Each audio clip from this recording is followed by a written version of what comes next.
As we know all too well, temperatures in the Sonoran Desert can soar as high as 120 degrees in the summer, and that's extremely dangerous for immigrants crossing through, many of them often collapsing to their death from the extreme heat out there. Well, new at 5, News 4 Tucson's Erica Flores with how the government is stepping in to help prevent that from happening.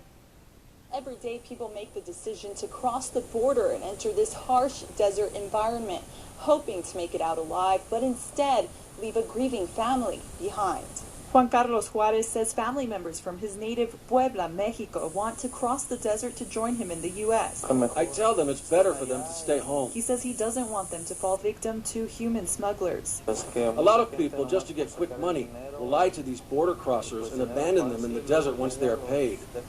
That's how tragedies happen. Tragedies that end up here. Gregory Hess is the chief medical examiner of Pima County.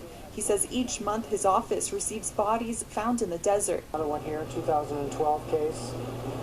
In the month of June alone, he's already received 19. Probably will end up identifying about 60% of those people. A difficult task because many of these immigrants who brave the journey have fake IDs or none at all. And depending on how long their remains have been out in the desert temps, there may be little to examine once the remains are sent to the medical examiner. The hotter the environment, the quicker the decomposition changes will occur. To prevent these deaths, Border Patrol has implemented several programs. They have these rescue beacons in the desert and air public service announcements in the United States, Mexico, even Central America on the dangers of crossing the border illegally. It is dangerous, and that these smuggling organizations don't care about you. Isaias Nogues with the Mexican consulate says more checkpoints have been added to the border over the past few years. That and more manpower steer traffickers to tougher and more isolated terrain. And people don't know that. Nogues says since 2010 there's been a slight drop in Mexican nationals trying to cross the border.